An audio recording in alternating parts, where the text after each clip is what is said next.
Did you make the right decision leaving rap? I did. Everything now that we see playing out was all the things I escaped.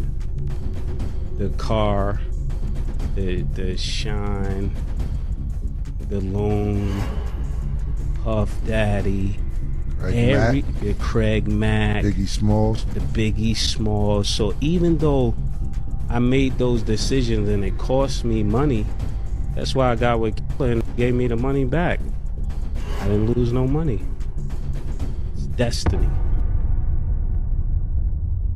What if the king of hip-hop is hiding a secret so twisted it could destroy everything? A former dancer just came forward with explosive claims of secret meetings, masked men, and cash thrown like it's nothing, all orchestrated by none other than Diddy himself. But that's just the start. What he was forced to do behind closed doors? It's shocking, disturbing, and something the industry desperately wants buried. This story will change how you see the entire bad boy empire. Forever. It all began with a simple phone call, but what followed was anything but ordinary. A man named Sheree Hayes, known in the scene as the Punisher, a former dancer with a mysterious past, got a call from a woman named Janet, saying it was her birthday and that her husband had given her the green light to hire a dancer for the night. Nothing about the request seemed unusual, until the Punisher arrived. Instead of a casual party, he found himself stepping into a luxury suite that looked more like a movie set than a celebration. Candles flickering, furniture draped in white sheets, and a chair placed directly across from a massive couch. Every detail felt staged, like he had walked into a secret ritual. Then came the strange instructions. No eye contact, no speaking to the man who would show up later. Pretend he wasn't even there. When the man finally entered, silent, face hidden, the Punisher had no idea who he really was. But months later, one small detail changed everything. Yo, they called up like they was just hiring a regular party. Cassie hit me directly, said her name was Janet, and said it was her birthday. So her husband said she could hire a dancer. So I just booked it like a regular party. At the time, it was like $200. I gave her a quote. She said she was gonna be there with some friends.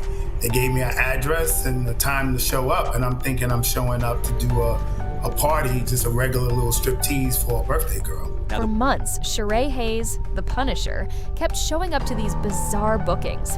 Each time the woman known as Janet would greet him like it was just another gig. The man in the mask would appear later, always silent, always watching, and never speaking a word directly to Sheree. All instructions, from lighting to positioning to what happened next, were relayed through her. At first, he didn't ask questions. The money was good. The hotels were elite. We're talking the London Hotel, Trump Tower, Central Park's Essex House. He was being paid thousands for each session. Along the lines of super high-end, super suites. One of the suites, man, in the London Hotel, it was so crazy when I got out of it. I Googled it, and the joint was like $30K a night, yo. Wow. I never seen nothing like this in my life, man. The hotel room looked like, you know that scene in the Titanic when they walk in that ballroom and the stairway well comes down? Right. Like the hotel room was crazy. But something in the back of his mind kept buzzing. Who were these people? Why the secrecy? And why the masks? Then one night, everything clicked. He was waiting alone in one of the hotel suites, just killing time. Out of curiosity, he turned on the TV. And there it was, a digital welcome screen glowing from the flat screen. Welcome, Mr. Sean Combs. His stomach dropped. That name, Sean Combs. That was Diddy. The silent man in the veil wasn't just some anonymous husband. It was one of the most powerful men in music. And the woman giving orders? Cassie. In one chilling instant, the veil lifted. And the true nature of what he'd been pulled into started to sink in.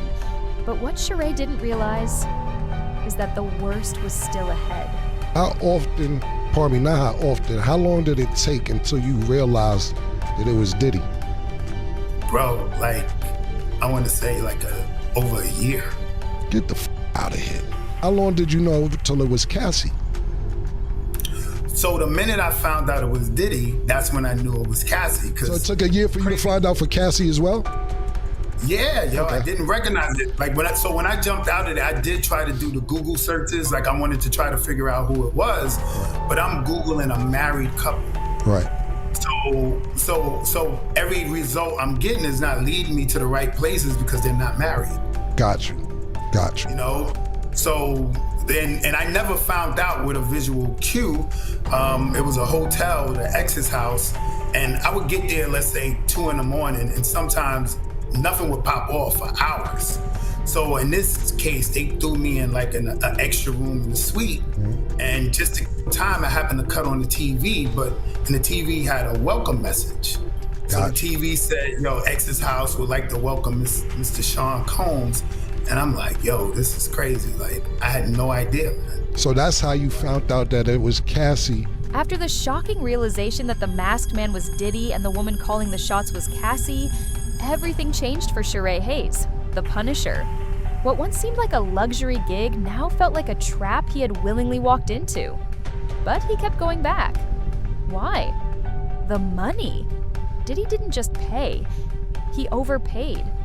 Sessions that started at $200 quickly turned into $2,000 a night. Sometimes they flew him in for full weekends, Friday through Sunday, racking up $6,000 in just 3 days. But with each visit, the sessions got darker. He describes the atmosphere as cold and mechanical, like a production. Cassie would greet him, Diddy would enter later, face veiled, completely silent. He never said a word to Sheree. Every command was filtered through Cassie, like she was the director and Diddy was the silent producer behind the scenes. Lighting had to be perfect, angles adjusted, oil reapplied. Diddy would pace around the room, watching everything unfold like it was some kind of twisted performance. Nah, it never started with him in the room. Okay. It would only be me and her, and she had said at some point her husband's gonna walk in, and I'm not supposed to acknowledge him, look at him, act like he's not even in the room. Right. So we'll be like on the couch, let's say on one end of the room, and then like on the far end of the room, it'll be like a table with a chair, and eventually he'll come in the room and like sit in the area across the room, like watching, and we're supposed to act like he's not there. And then came the moment Sheree will never forget. One night, as he and Cassie were mid-session, Diddy walked closer than usual. No words, just a stack of crisp $100 bills tossed onto the bed. "I'm enjoying this," he said, then stepped back and continued watching. That night, the money became real, $2,000 in cash. But what Sheree felt inside wasn't power, it was fear, because it was becoming clear. This wasn't just a job anymore, it was a role in someone else's twisted fantasy. And no matter how much he got paid, he was never the one in control. So in the bedroom, he's in a closer proximity because he's walking around the bed. And at some point, like almost at like the strip club, he took like a stack of hundreds, just threw it on the bed while we was, when me and her was having sex, and we both was like, what's going on? And he just was like, nah, I'm enjoying this shit. And, you know, we just kept doing what we was doing. Right. Every single time I came, it was $1,200 or $2,000. But like I said, sometimes I could come 3 days in a row. Right. So it'd be $1,200, $2,000, $1,200 for that. You know what I'm saying? For that session. 3 days. Yeah, exactly. Got you. The money kept flowing, but so did the anxiety. Sheree Hayes may have looked calm on the outside, but on the inside, he was unraveling. Each time he walked into one of those suites, the air felt heavier, the silence more suffocating, the tension unbearable. It wasn't just about performing anymore, it was about survival. He says the paranoia started creeping in after the third or fourth session, not because of what was being done to him, but because of what he feared might happen if he said no. This was Diddy, after all, a man surrounded by rumors, whispered warnings, and stories that never made it to headlines. To cope, Sheree started using pills, not to party, but to get through it. Just to stay focused, just to perform, just to make it out of the room with his sanity intact. The whole time I'm semi-paranoid. Like I wrote in my bro, for real, I got a hearing problem. Right. And sometimes when he would give her directions, I would hear like something completely different. Like he'll say, yo, I like the position you in, and I'm like, yo, did he just say I wish I could penetrate him? Like, you know what I'm saying? Then came the moment where the line was fully crossed. During one session, Sheree says Cassie looked at Diddy. And without hesitation, Diddy gave a nod. Go ahead, have a good time. That was all it took. Sheree says it was the first time he crossed that boundary. No protection, no limits, just Cassie and complete submission to Diddy's unspoken direction. After that, it became the norm. But there was always one rule: finish outside. No exceptions. And every time, Diddy watched, saying nothing but controlling everything. Sheree had gone from dancer to puppet. And what haunted him most wasn't the money or the physicality. It was knowing he was just one part of something much bigger, something no one was supposed to talk about. And she kind of looked at him, and he was like, yo, go ahead, have a good time. And I was wild reckless. I just, Right. it was what it was. So it's only one time you went raw, you repeatedly. That was, let's say that was the 4th time, and then it was every time to the last time. Gotcha. Just when Sheree Hayes thought he'd seen it all, things took a disturbing turn he never could have predicted. By this point, he had accepted the strange rituals, the veils, the silence, the money. He had trained himself to ignore the masked man pacing in the corner and the commands whispered through Cassie like she was the mouthpiece of something far more powerful. But one night, something happened that pushed him past the point of no return. During a session, Diddy reportedly came closer than ever, still silent, still veiled. But this time, it wasn't just watching. Sheree claims Diddy made a direct request, one so disturbing, so specific, and so out of bounds that he refuses to repeat it publicly to this day. He didn't give details. He didn't need to. All he said was that it made his skin crawl. Yeah, man, every time, you know, it was obviously something he was into in terms of visually watching this, you know. So What was being done with the Astroglide, though? Paul. I guess he's using it as lubricant to beat off. You know what I'm saying? That was, you know, he's pleasuring himself during the action. So obviously he's using that for lube. Do you consider Puff a cuckold? Yeah, I mean, the whole time, that's what I thought it was. Right. Yeah, I thought it was. It's because you keep using the word voyeur. This is cuckold activity. Yeah, without a doubt. Yeah, we're going to step it up to cuckold. Yeah. So I'm saying voyeur because that's what she said. And in that moment, he knew he had to get out. It wasn't just a performance anymore. It wasn't even about Cassie. This had become a machine, a ritual, built around Diddy's darkest desires. And Sheree, he was just another piece in a carefully controlled fantasy. He left that night shaken, not just emotionally, but spiritually. He never went back. What started as a one-time gig had spiraled into something deeply manipulative, a system that pulled people in, blurred boundaries, and kept them silent with cash, fear, and secrecy. And the scariest part? He believed he wasn't the only one. Once Sheree Hayes walked away, he tried to leave the past behind. But some secrets don't stay buried, especially when they involve one of the most powerful men in entertainment. Years later, Sheree finally spoke out. First in interviews, then on podcasts, revealing his full story piece by piece. He named names, gave hotel locations, timelines, payment amounts. I saw it as an opportunity, man, and I was just trying to come through to, you know, come up whatever way I could with that easy money, how I saw it. Yeah, I ain't knocking you, my nigga. How was that up?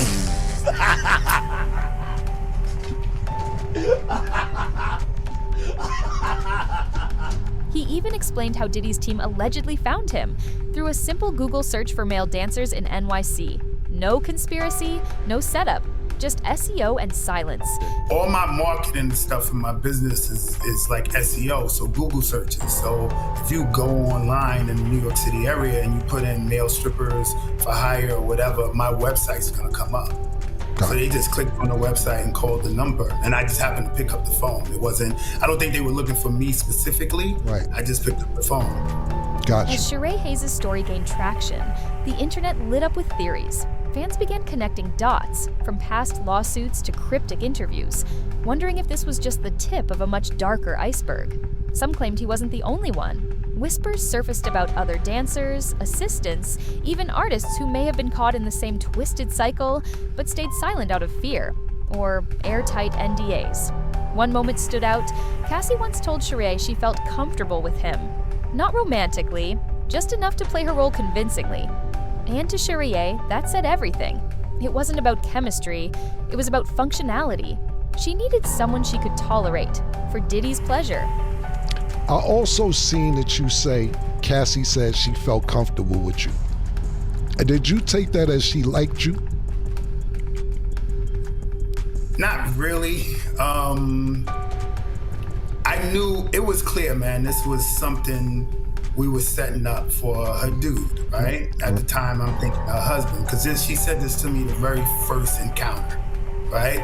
So I didn't think it was a personable, she's into me, but obviously if this is something that has to be done based on their sexual fetish, well, she's gonna do it with somebody that, all right, I'm comfortable with this dude, you know? Right.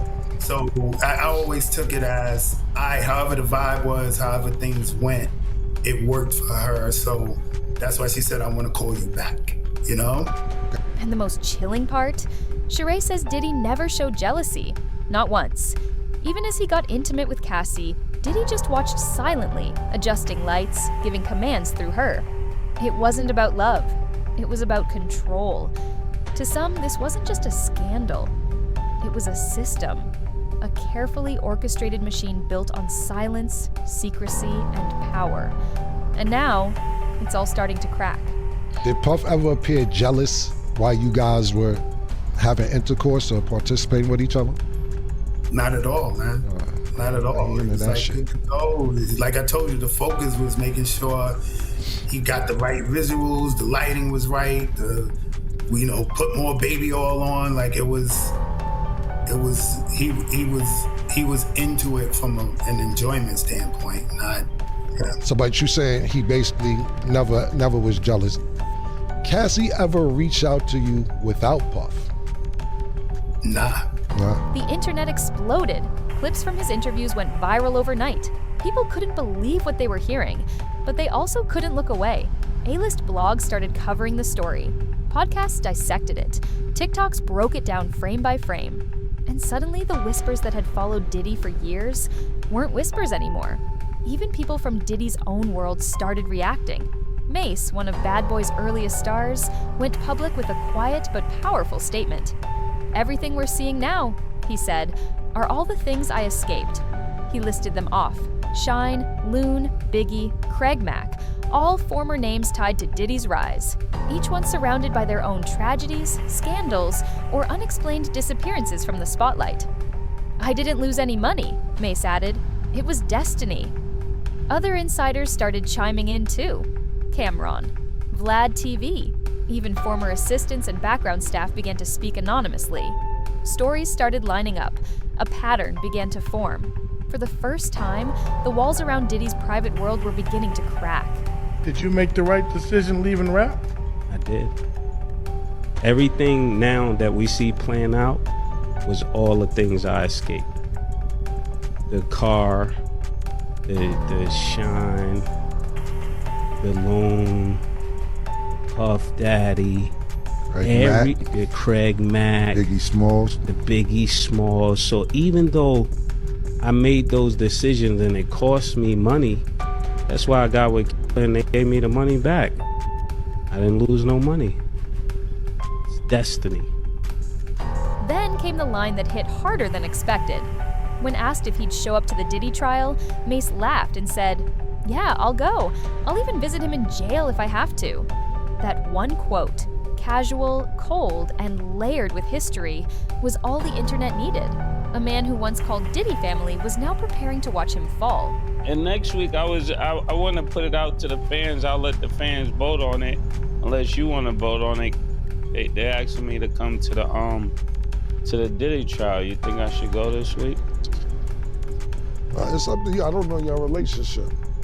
No. What is your relationship?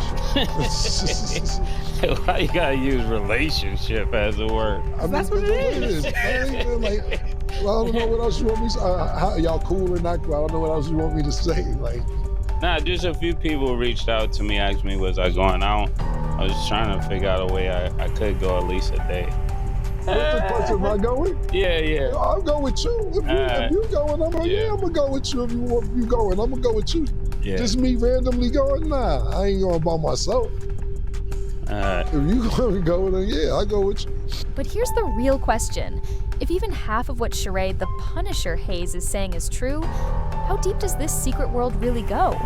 How many others knew and stayed silent? Cassie herself once said she felt comfortable with Sheree, but what was really going on behind those closed doors? And if Diddy's jealousy fueled this twisted game, what does that say about the people caught in the middle? Now, with Mase even saying he plans to visit Diddy in jail, things are heating up fast. So, what do you think? Was this all a dark system of control, or just one man's attempt to protect a secret? Drop your thoughts in the comments. And if you thought this was wild, wait until you hear what another bad boy insider just revealed about Diddy's secret vaults. Tap here to watch that story next, and don't forget to like and subscribe for more unfiltered stories the industry wishes would stay buried.